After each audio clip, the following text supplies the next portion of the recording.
Hi, this is Chris Brown of TPR Tools, creator of the Grandwork Regulation Station.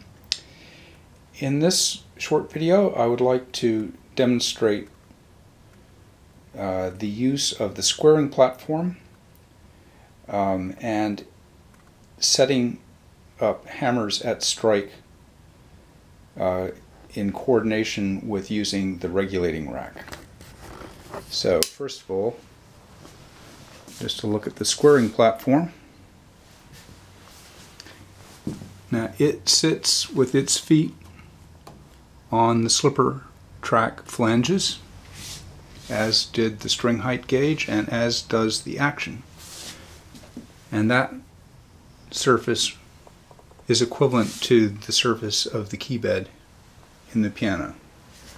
The squaring platform has been set up with a digital angle gauge to be level that way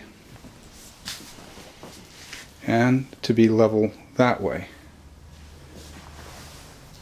which then allows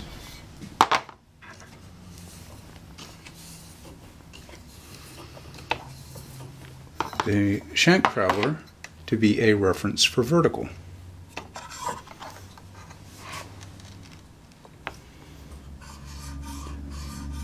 And you can hear that, you can see it, and you can feel it.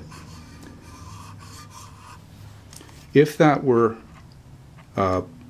poorly traveled, why, it would either start with a sound and then there would be no sound, and there would be an increasing space visible,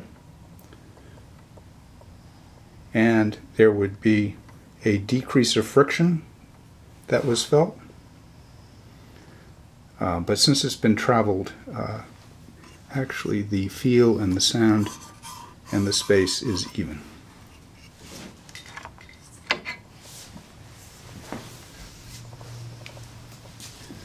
Okay, the other thing that is in the setup of the squaring platform that is considered is that sliding top needs to extend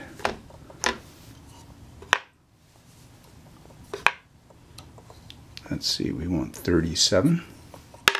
It extends over the back checks but under the shanks to support the hammers at strike by their shanks. Now, to be sure that we have the crowns of the hammers at strike, we need where that strike is, and we have it with our templates on the regulating rack.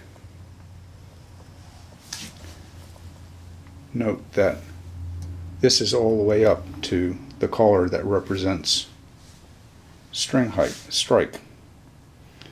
So what we do is loosen the knobs that are on the front of this rail, and I'm going to set this in a fixed position so that I can actually don't have enough hands for this,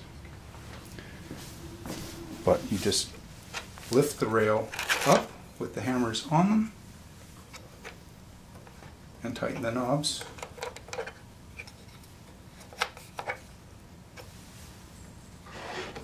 And now your set of hammers are supported at strike on the squaring platform. Now when the action first comes in and you have hammers with wear marks on them, I'm going to take you around the other side now.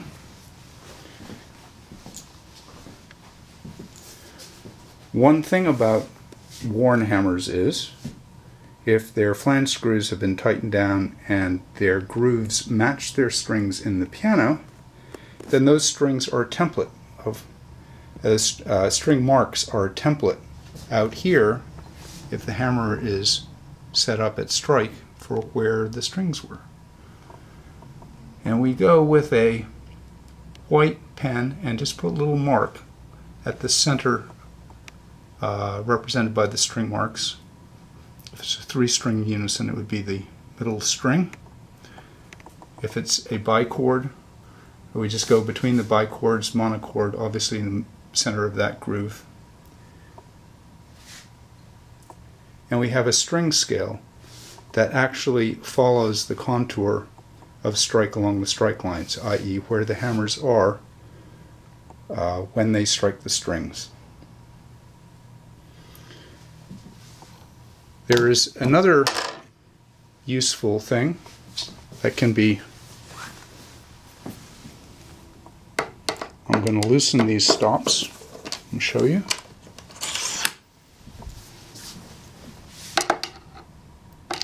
For those that bore their own hammers, the regulating rack can be brought forward so that it sits above, directly above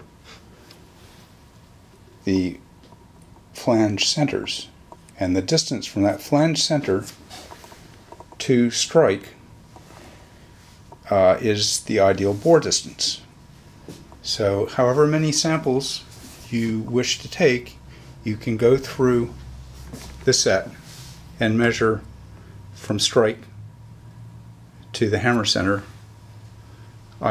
useful either for custom boring or for selecting what your treble bore would be in particular, but both in the bass and the treble, the strike line is not parallel to the key bed in many pianos, and so a decision has to be made as to what bore distance to bore with. Or it can be that you decide to custom bore to those samples, and this gives you accurate and sufficient information to do that.